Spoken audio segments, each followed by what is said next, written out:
ആരോഗ്യത്തിനൊപ്പം സൗന്ദര്യവും. സമഗ്രമായ ആരോഗ്യത്തിന്റെയും സൗന്ദര്യത്തിന്റെയും പുതിയ തുടക്കത്തിനായി മട്ടാഞ്ചേരിയിൽ സ്ഥിതി ചെയ്യുന്ന ആയുർസ്പർശ് ആയുർവേദ ഹോസ്പിറ്റൽ നിങ്ങളേവരെയും സ്വാഗതം ചെയ്യുന്നു. ഓപ്പറേഷൻ തൂഫാന് ഐക്യദാർഢ്യം പ്രഖ്യാപിച്ച് വോയിസ് ഓഫ് പള്ളുരുത്തിയുടെ ആഭിമുഖ്യത്തിൽ ജനകീയ നൈറ്റ് മാർച്ച് സംഘടിപ്പിച്ചു. ഓപ്പറേഷൻ തൂഫാന് ഐക്യദാർഢ്യം പ്രഖ്യാപിച്ച് വോയിസ് ഓഫ് പള്ളുരുത്തിയുടെ ആഭിമുഖ്യത്തിൽ ജനകീയ നൈറ്റ് മാർച്ച് നടത്തി. കച്ചേരിപ്പടിയിൽ നിന്ന് ആരംഭിച്ച മാർച്ച് മുഹമ്മദ് ഷിയാസ് MLA ഉദ്ഘാടനം ചെയ്തു. മിസ്റ്റർ ഇന്ത്യ അശ്വിൻ ഷെട്ടിക്ക് ദീപശീഖ കൈമാറി. ചടങ്ങിൽ voice of Palluruthy president AJ James അധ്യക്ഷത വഹിച്ചു. മയക്കുമരുന്ന് വിരുദ്ധ പ്രചാരണത്തിനായി ശിവന്യ റാവു അവതരിപ്പിച്ച ഫ്ലാഷ് മോബ് ശ്രദ്ധേയമായി. എക്സൈസ് ഇൻസ്പെക്ടർ ജയചന്ദ്രൻ തൂഫാൻ വാരിയർ ബാഡ്ജ് വിതരണം ചെയ്തു. തമ്പി സുബ്രഹ്മണ്യം മുഖ്യപ്രഭാഷണം നടത്തി. ചലച്ചിത്ര താരം Sajan Palluruthy, Palluruthy Qasba police sub inspector Ashwin, എഴുത്തുകാരൻ MV ബെന്നി, രാജീവ് പള്ളുരുത്തി, NR ശ്രീകുമാർ, സന്തോഷ് ആലുംപറമ്പിൽ, കൗൺസിലർമാരായ ഗീത പ്രഭാകരൻ, ലസ്ദ പീറ്റർ, പൊതുപ്രവർത്തകരായ Abhilash Thoppil, VF Ernest, MA Iqbal, Abdul Khayam തുടങ്ങിയവർ പങ്കെടുത്തു. ഇത്രയധികം ഒരു പൊതുജന പങ്കാളിത്തം ആദ്യമായിട്ടാണ് ഇങ്ങനെ ഒരു ലഹരി എന്ന് പറയുന്ന വലിയൊരു വിപത്തിനെതിരെ. അപ്പൊ ഈ വിഷയത്തിന്റെ പ്രാധാന്യം നിങ്ങൾ എന്തുമാത്രം മനസ്സിലാക്കുന്നുണ്ട് എന്നതിനുള്ള വലിയൊരു തെളിവാണിത്. നമുക്കറിയാം, കൊച്ചി നഗരത്തെക്കുറിച്ച് എന്ന് പറയുന്നത് ഇന്ത്യയിൽ ലഹരി ഉപയോഗിക്കുന്ന നഗരങ്ങളിൽ കൊച്ചിക്ക് 2ാം സ്ഥാനമാണ്. 1ാം സ്ഥാനത്ത് അമൃത്സർ പഞ്ചാബില്, 2ാം സ്ഥാനത്ത് മുംബൈ ആയിരുന്നു. കഴിഞ്ഞ കുറച്ച് വർഷങ്ങൾക്ക് ആയിട്ട് നമ്മൾ വളരെ കഷ്ടപ്പെട്ട് കൊച്ചി 2ാം സ്ഥാനത്തേക്ക് എത്തി. ഇപ്പോൾ 1ാം സ്ഥാനത്തിന് വേണ്ടി മത്സരിച്ചുകൊണ്ടിരിക്കുക. നമ്മൾ 23 ലക്ഷം രൂപയുടെ മയക്കുമരുന്ന് ഒരു ദിവസം കൊച്ചി നഗരത്തിൽ വിറ്റഴിയുന്നുണ്ടെന്നാണ് നാർക്കോട്ടിക് കൺട്രോൾ ബ്യൂറോ എന്ന് പറയുന്ന കേന്ദ്ര ഏജൻസിയുടെ കണക്ക്. അപ്പം നിങ്ങൾ ആ വ്യാപനം ഒന്ന് ആലോചിച്ച് നോക്കുക. ഇത് ഒരു ദിവസത്തെ കണക്കാണ്. അപ്പോൾ ഒരു ആഴ്ചത്തെയും മാസത്തെയും ഒരു വർഷത്തേക്ക് ഇതിൻ്റെ അളവ്, ഇതിൻ്റെ വ്യാപനം എന്തോരം ഉണ്ടെന്ന് നിങ്ങളൊന്ന് ആലോചിക്കുക.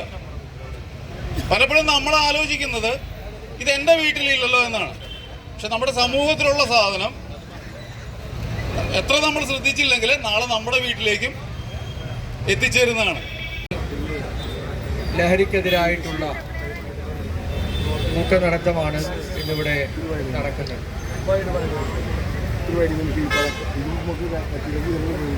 നമ്മുടെ നാടിനെ സംബന്ധിച്ചിടത്തോളം നല്ല ആരോഗ്യവും നല്ല മനസ്സുമുള്ള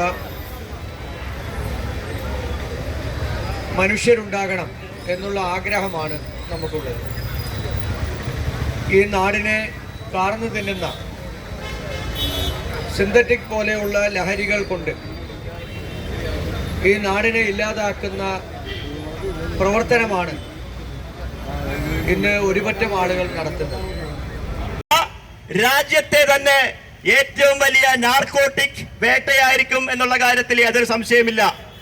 ആ രീതിയിലുള്ള പ്രവർത്തനങ്ങളൊക്കെ ഇന്ന് കേരള സർക്കാരിന്റെ ഈ ഓപ്പറേഷൻ തുഫാനിലൂടെ ആരംഭിച്ചു കഴിഞ്ഞ് അതിന് നമ്മുടെ പ്രധാനപ്പെട്ട എക്സൈസും അതുപോലെ തന്നെ പോലീസ് സേനയും ആരോഗ്യ വകുപ്പും വിദ്യാഭ്യാസ വകുപ്പും എല്ലാം ചേർന്ന് കൈകോർത്തുകൊണ്ട് നമ്മുടെ നാടിനെ ഉന്മൂലനം ചെയ്യുന്ന ഈ ലഹരി മാഫിയക്കെതിരെ വിട്ടുവീഴ്ചയില്ലാത്ത ഒരു ചരിത്ര പ്രാധാന്യമുള്ള ഒരു സ്കീമിനാണ്, ഒരു പദ്ധതിക്കാണ് ഇവിടെ തുടക്കം കുറിച്ചിരിക്കുന്നത്.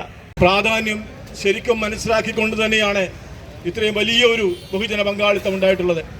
നമ്മുടെ ചുറ്റുവട്ടത്തുള്ള മയക്കുമരുന്നിൻ്റെ ഭവിഷ്യത്തുകളെ കുറിച്ചൊന്നും ഞാൻ പറയാതെ തന്നെ നിങ്ങൾ ഓരോരുത്തരും അനുഭവിച്ചുകൊണ്ടിരിക്കുന്നതാണ്. മുക്കിലും മൂലയിലുമൊക്കെ ഇതിൻ്റെ കച്ചവടം മൂലം നമ്മുടെ കുട്ടികൾ എന്നാണ് വഴിമാറി ചിന്തിക്കുന്നുവെന്ന് നമ്മൾ ഉറക്കം വളഞ്ഞുകൊണ്ട് നമ്മുടെ ഉറക്കം നഷ്ടപ്പെട്ടുകൊണ്ടിരിക്കുന്ന രാത്രികളാണുള്ളത്. എന്നാൽ സർക്കാർ ഇതിനൊരു നടപടിയെടുക്കാൻ വേണ്ടി മുന്നോട്ട് വന്നപ്പോൾ തീർച്ചയായും ബഹുജനങ്ങളായ നമ്മളെല്ലാവരും അതിനൊരു കൈ സപ്പോർട്ട് കൊടുക്കേണ്ടത് നമ്മുടെ ആവശ്യമാണ്. മഹാവിപത്തിനെതിരെയുള്ള എല്ലാവരുടെയും ഒരു കൂട്ടായ്മയാണ്. അതുകൊണ്ട് തന്നെ എല്ലാവരുടെ സാന്നിധ്യവും ഇതിനകത്തും ഒത്തിരി പേർക്ക് ഇതിനകത്ത് പങ്കെടുക്കണമെന്നുണ്ട്. പക്ഷേ വണ്ടി കയറി ജോലി കഴിഞ്ഞ് വരാൻ വൈകുന്നത് കൊണ്ടും കുറേ കുട്ടികൾ ട്യൂഷനും മറ്റു പരിപാടികൾക്കുമായിട്ടൊക്കെ മാറിയിരിക്കുന്നത് കൊണ്ടും ഇതുപയോഗിച്ച് അഡിക്റ്റായവരെ നമുക്ക് ഉപദേശിച്ചിട്ട് ഒരു കാര്യമില്ല. അതിലേക്ക് പോയവരെ ഉപേക്ഷിക്കുക എന്നല്ലാതെ ഇതിൽ വരാൻ സാധ്യതയുള്ള ആളുകളുടെ മനംമാറ്റം, അവർക്കുള്ള ബോധവൽക്കരണമാണ് നമ്മൾ യഥാർത്ഥത്തിൽ മനസ്സുകൊണ്ട് ചെയ്യേണ്ടത്. നാടിനെ ന്യൂസ് ബ്യൂറോ, പള്ളുരുത്തി.